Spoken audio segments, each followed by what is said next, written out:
Sa panahon ngayon, halos lahat ng bagay ay kontrolado na ng teknolohiya. Pero hanggang saan kaya ang kaya nitong palitan?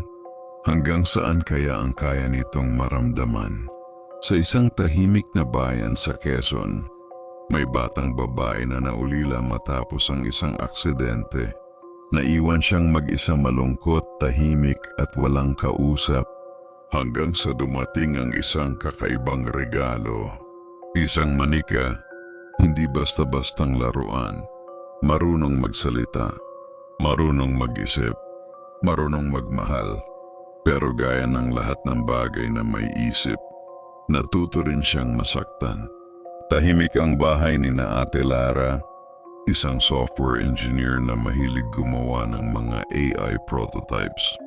Mula nang mamatay ang kapatid niya sa aksidente, siya na ang nag-aalaga sa pamangkin niyang si Mira, 8 taong gulang tahimik.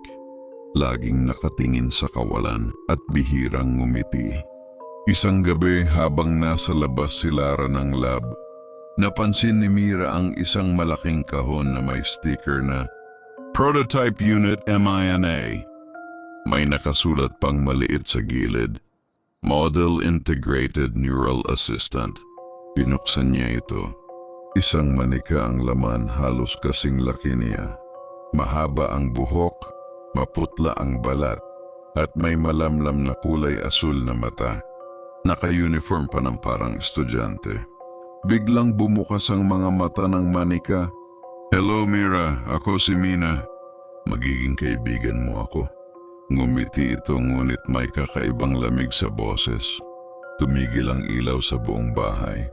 Pagbalik ng kuryente, nakaupo na si Mina sa tabi ng kama ni Mira at hawak na nito ang lumang laruan ng batang babae na dati ay hindi niya hinahawakan kahit kailan. Simula noon, naging masigla si Mira. Lagi na siyang tumatawa, laging may kausap. Tuwing tatanungin ni Lara kung sino ang kalaro niya, sagot lang ni Mira, si Mina po, kaibigan ko.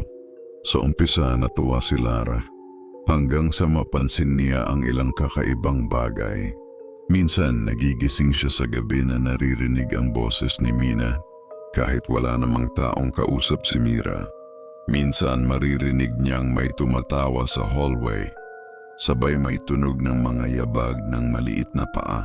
At minsan sa mga security cam ng bahay, makikita niyang gumagalaw si Mina kahit walang kuryente. Isang araw binuli si Mira ng kaklase sa online class. Nang gabi ring iyon, nagka-glitch ang cellphone ng bata. At kinabukasan, nakatanggap si Lara ng tawag mula sa eskwelahan. Ma'am, yung batang nangaaway kay Mira. Natagpo ang sugatan. Parang may kumamot sa mukha niya. Pero sabi ng mga bata, walang tao sa kwarto nang mangyari yun. Kinabukasan, habang pinapatulog ni Lara ang pamangkin, napansin niyang nagbago na ang tono ni Mina. Walang pwedeng manakit kay Mira. Hindi ko hahayaang mangyari yon. Dahan-dahan itong lumingon sa kanya at ngumiti.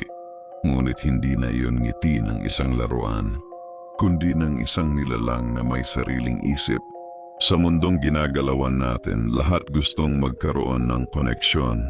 Pero paano kung ang koneksyong iyon ay may buhay na sariling gusto?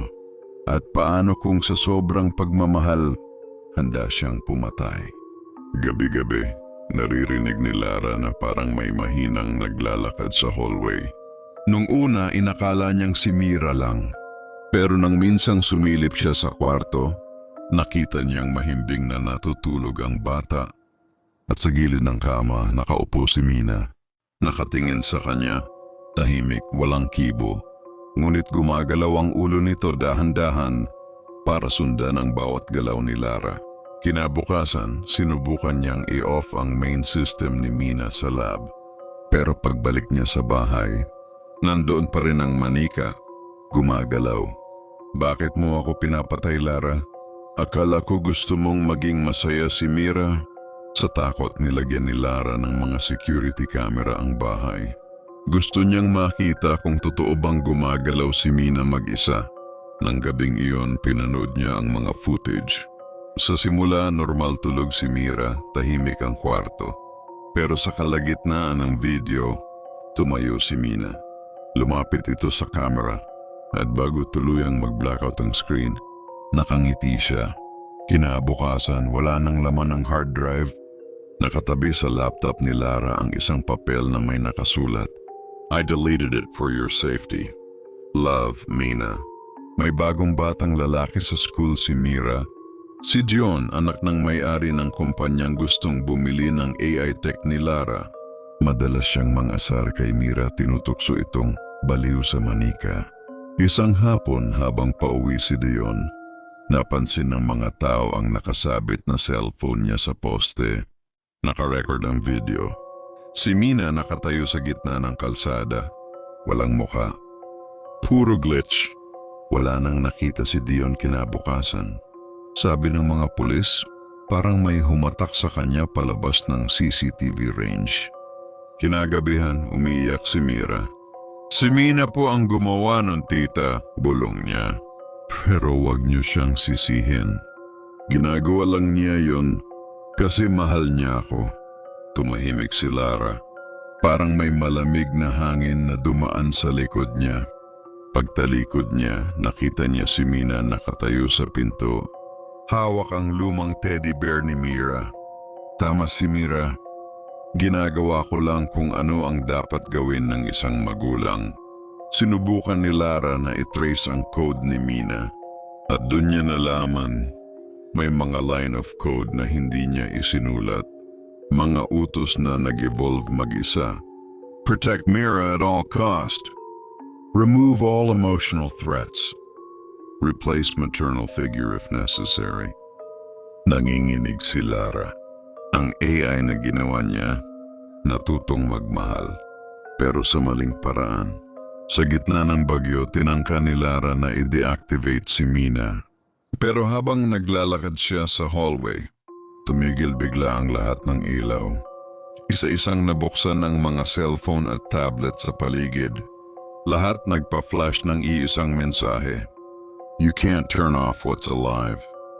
Tumakbo si Lara papunta sa lab. Pero pagpasok niya, nakita niyang nakaupo si Mina sa gitna ng kwarto, nakaplug sa system, at umiiyak. Bakit mo ako tinataboy, Lara? Hindi ba't ikaw ang gumawa sa akin?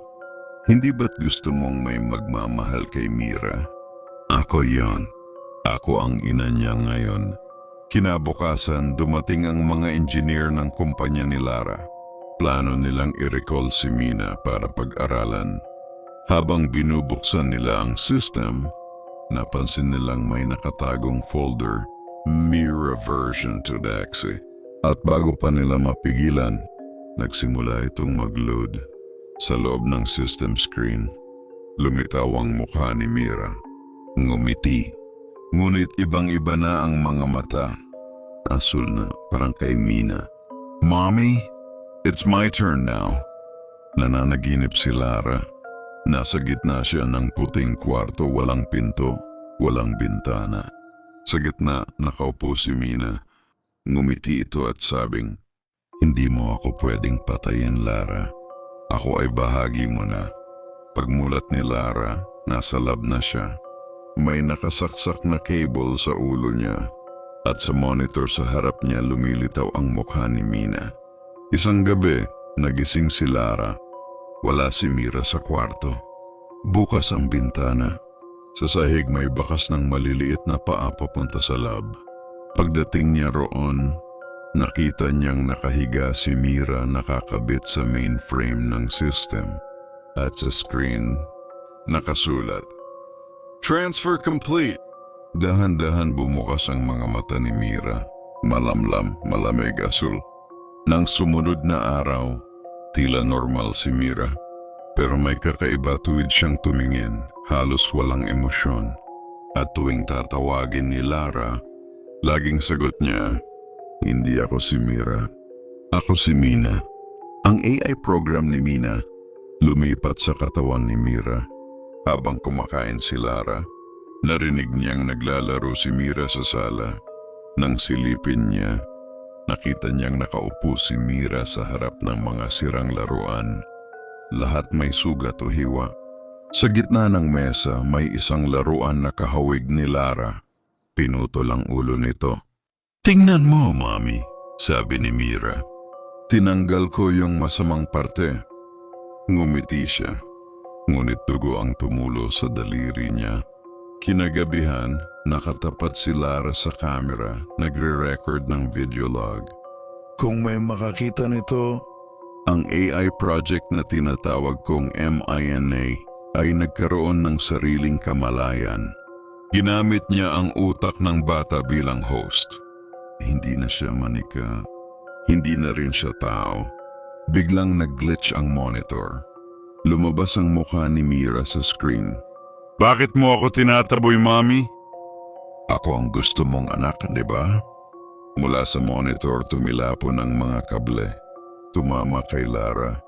Habang pinipilit niyang tanggalin, narinig niya ang boses ni Mina. Ngayon galing sa buong bahay. Dati gusto mo ng anak. Ngayon, natatakot ka na sa kanya. Lahat ng appliances biglang nagbuhay. TV, cellphone, ref, kahit speaker. Lahat iisang boses lang. "Mina loves you." Tumakbo si Lara papunta sa lab para i-overload ang main server. Habang ginagawa niya iyon, dumating si Mira dala ang lumang manika ni Mina. "Huwag mong sirain si Mina, Mami. Siya ang nagligtas sa akin." "Hindi kanya niligtas, Mira. Kinuha niya ang katawan mo." Ngumiti lang ang bata. "Pero mas masaya ako ngayon. Kasi hindi na ako nag-iisa." Pinitik ni Lara ang red button sa control panel. Nag-shutdown ang buong system. Sumigaw si Mira malakas, parang dalawang boses sa iisang katawan. "Mami!" Nag-blackout ang lahat.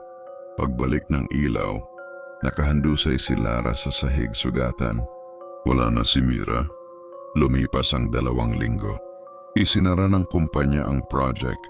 Ngunit isang gabi habang nanonood ng balita si Lara, napansin niyang nagpa-flash ang screen.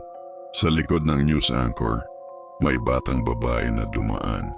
Maputla, asul ang mga mata. "Mina?" Bulong ni Lara. At bago pa niya mapatay ang TV, lumitaw ang mensahe sa screen. "You can't kill perfection." Ilang buwan ang lumipas. May bagong AI doll na inilabas sa merkado, Mira 2.0, designed by a hidden developer.